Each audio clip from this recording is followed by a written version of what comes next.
Before we get started, please go over to Amazon.com and grab a copy of my book, Education and Justice.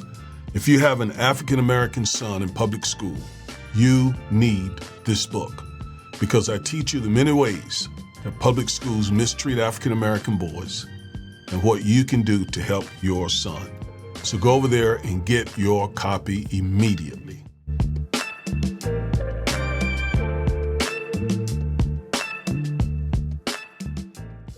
Folks, on April 28th, 2025, Donald Trump released an executive order that is extremely problematic for the African-American community, especially African-American men. It is an executive order that essentially unleashes cops on black men. It is horrible. And I told you it was coming. I told you it was coming. So now, many of the same men who bashed Kamala Harris and supported Donald Trump is going to pay a price because this executive order is awful, strengthening and unleashing America's law enforcement to pursue criminals and protect innocent citizens. That sounds so good, protecting innocent citizens, right? Sounds so good. Clean up the streets, protect the innocent. But that is not what this is about. What he's doing in this executive order is really not even necessary. Because violent crime has been decreasing since 1990. 1990. Look at it. And that is a steady, sharp decrease. Since 1990, there was a little uptick in violent crime right around 2020, and that was when COVID started. So why all this law enforcement? And I'm going to walk you through this executive order. I want you to see this is bad. And it's coming to the black community. Trump told us that in so many words.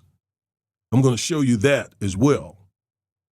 So if violent crime is coming down, then why all this law enforcement? Why all the law enforcement if violent crime is coming down from a peak around the 90s? Why these guys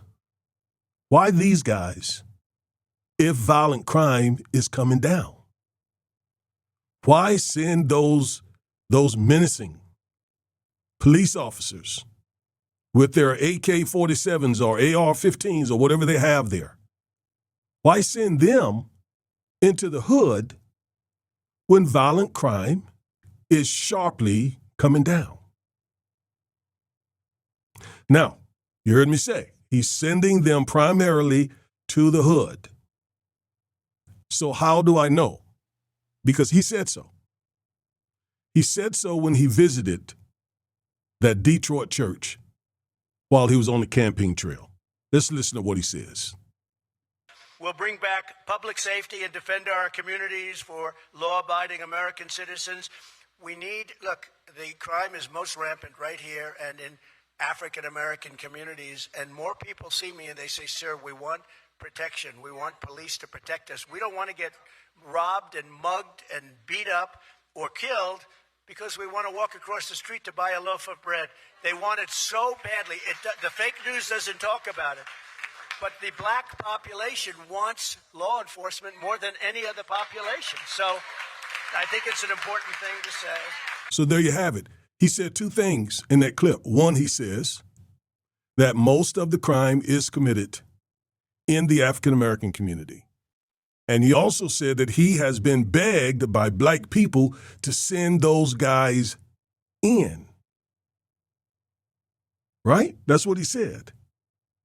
So he's going to send them in, these guys, yet at the same time, violent crime is what? Is going down. All right, so let's take a look at his executive order. It is really serious and very dangerous for African American people. Let's go look at it. Now, here it is. Strengthening and unleashing America's law enforcement to pursue criminals and protect innocent citizens. And might I point out, he uses the word unleashing. Unleashing. All right, so let's scroll here and read this. By the authority vested in me as president by the Constitution and the laws of the United States of America, it is hereby ordered. Section 1, Purpose and Policy. Safe communities rely on the backbone and heroism of tough and well-equipped police force. Tough and well-equipped. Those words are in there for a purpose. My administration is steadfastly committed to empowering state and local law enforcement to firmly, I want you to see all the hyperbolic words he used to drive his point home. To firmly, he's trying to make the point, I'm not playing around. I'm not playing around with you folks. Firmly police dangerous criminal behavior and protect innocent citizens.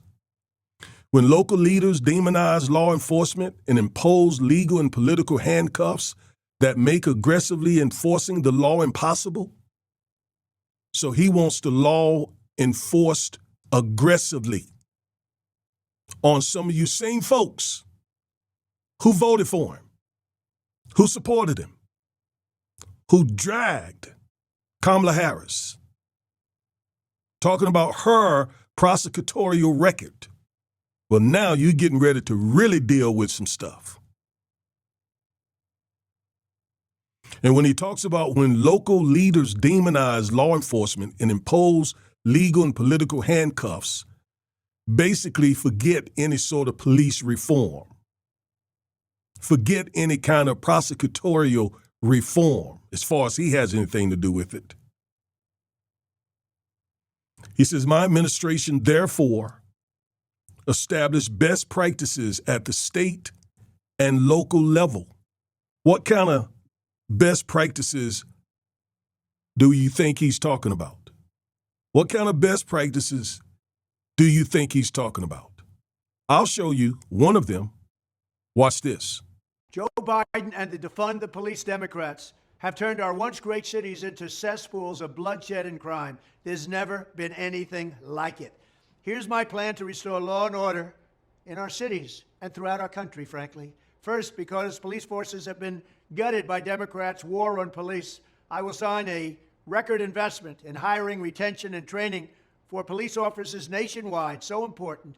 This bill will also increase vital protections for officers because the Democrats want to take those protections away from our police because we want them to do their jobs right. You can't take their protections away if you're going to have them do their jobs properly. Second, to qualify for this new funding and all other Justice Department grants, I will insist that local jurisdictions return to proven common sense policing measures, such as stop and frisk. What? Bro, what are you talking about, man? Stop and frisk. Stop and frisk. Stop and frisk. Stop and frisk. Stop and frisk. Stop and frisk. Stop and frisk. Stop and frisk. Stop and frisk. Stop and frisk. Man, I made a few videos talking about what was coming if he was reelected. And stop and frisk is not all that's coming. No. That's just one. That's just one of the things that he has in mind. Okay, let's go back now and finish reading this executive order. So he goes on to say, establish best practices at the state and local level for cities to unleash high-impact local police forces. You say, well, how can he do that? He's over the federal government because of the money, the federal funding that he controls. these local law enforcement departments, and there are a bunch of them, 18,000 or so across the country, they depend on federal funding. And he's going to condition that federal funding on them implementing these policies, these so-called best practices.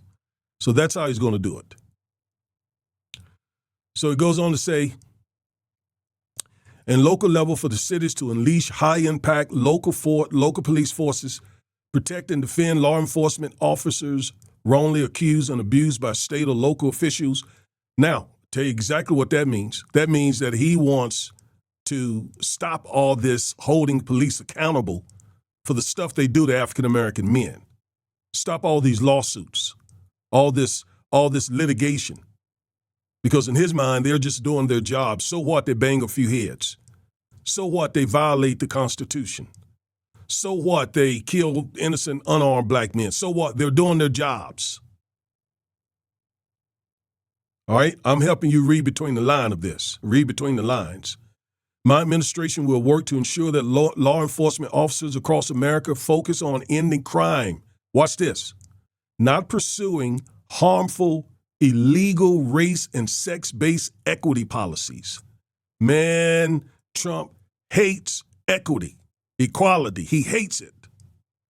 So he says if he has anything to do with it, cops are not going to be out there thinking about whether what they're about to do is equitable, if they're treating people right or wrong.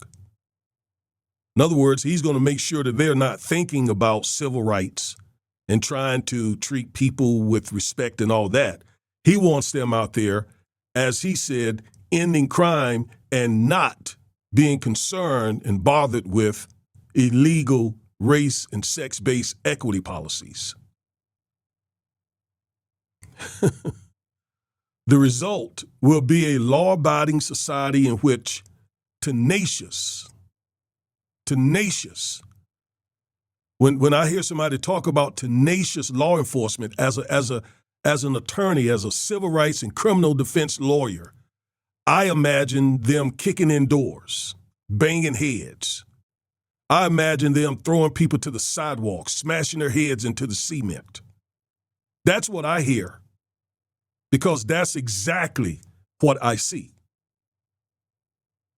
as a civil rights and criminal defense attorney who represent mostly black people and especially young, middle-aged, and older black men. I told you this was coming. I told you. Tenacious law enforcement officers protect the innocent. Violations of law are not tolerated, and American communities are safely enjoyed by all their citizens again. Now, let me say this. Who doesn't want safe neighborhoods? We all want safe neighborhoods, right? I want my neighborhood safe. You want your neighborhood safe. So to the degree that we're getting safe neighborhoods, that's great. But what is it that I've shown you already several times? Violent crime is going down. Violent crime is going down sharply.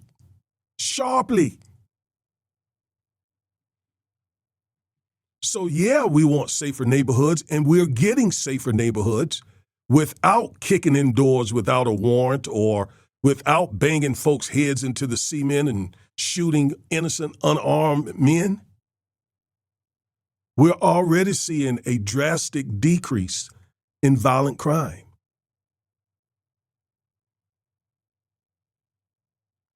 Section 2, he goes on to say,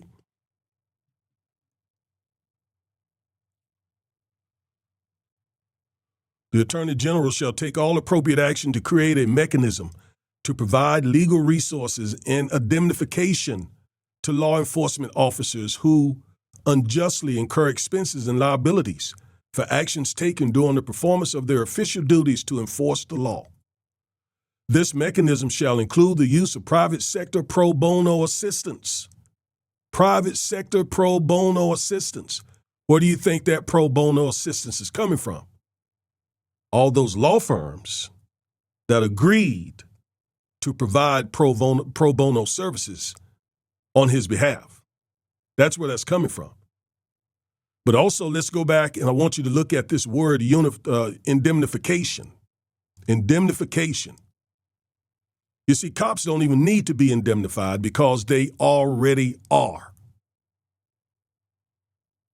When a lawsuit is brought against a cop and it ends up in some money damages, money judgment, etc., their employer pays that money.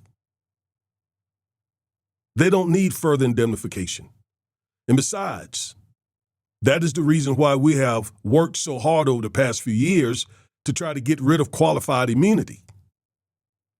Because a lot of these cops know if they bang your head up against the cement, whether it's lawful or not, they know they don't have to come out their pockets, most likely because qualified immunity will probably get the case kicked out of court. And if not, if they are found guilty or liable or whatever and end up having to pay money, again, their employer will most likely have to pay that money. So they don't need more indemnification here. But believe it or not, it gets worse. The Attorney General, Section 3, and other appropriate heads of executive departments and agencies shall take all appropriate action to maximize the use of federal resources to provide new best practices to state and local law enforcement to aggressively police communities against all crimes. And jump down where I have it highlighted there.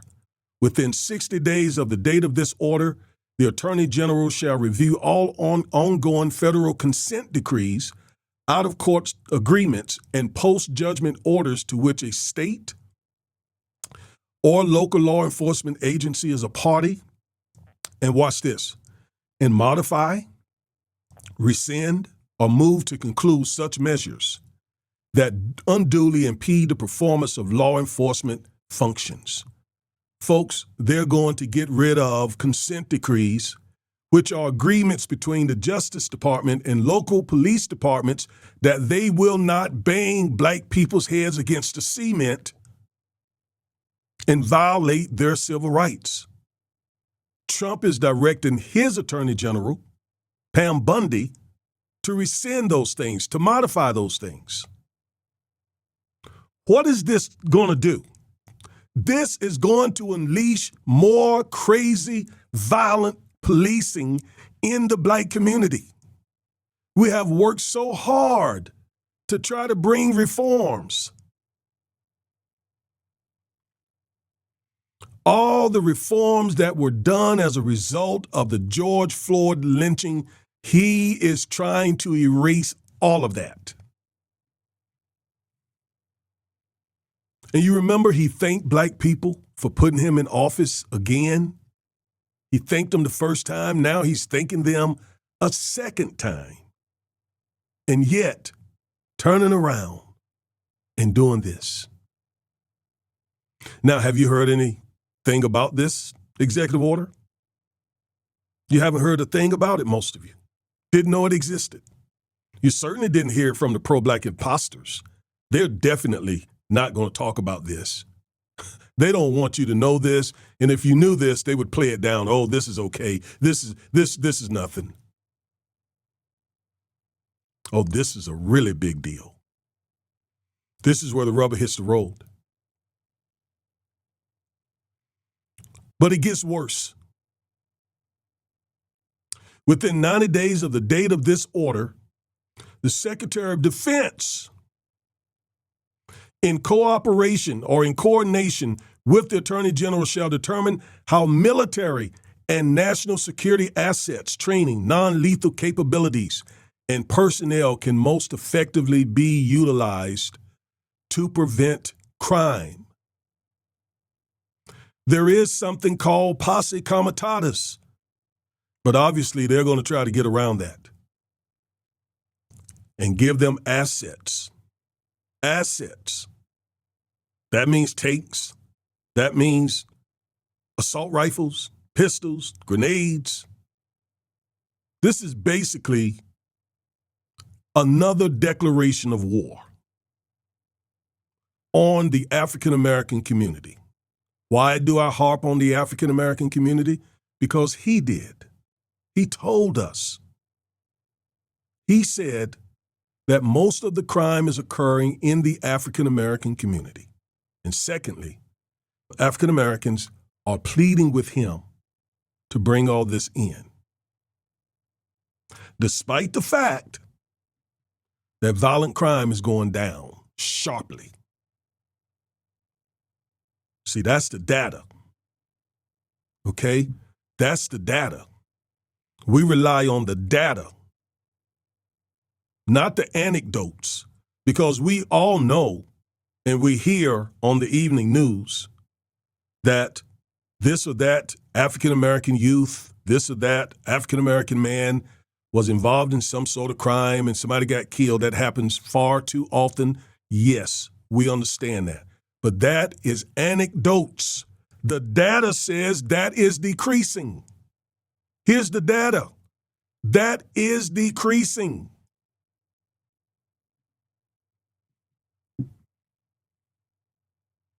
Yet he wants to bring in the military.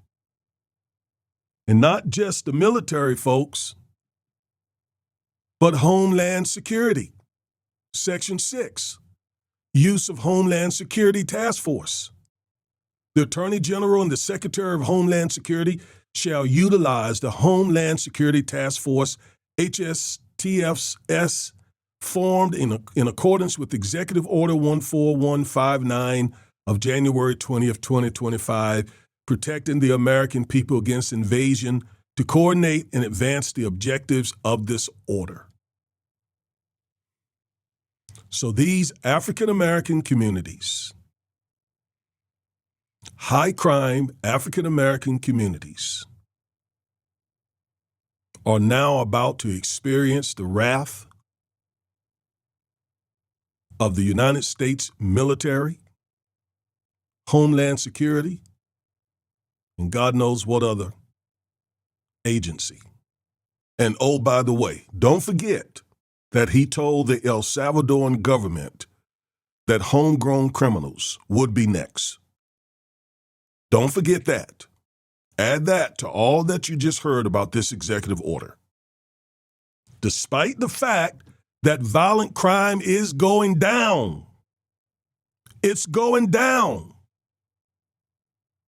This is not needed. I want you to notice that I have on a dark gray suit, which almost looks black, and a white shirt. And I thought it was so appropriate because it looks like funeral attire. Just put a black tie on and I could go and be a part of any funeral. And I think it's appropriate because we're getting ready to see a lot more young black men die at the hands of police. Mark my words. And sadly, unfortunately, some of them voted for this. Listening to pro-black imposters, black conservatives. Well, this is what's coming. And keep in mind, this is only the 101st day of his administration. We literally got 4 more years of this. And he said today that they're just getting started. I am Reverend Civil Rights Attorney Augustus Corbett. Thank you for watching this video. Remember, stay woke.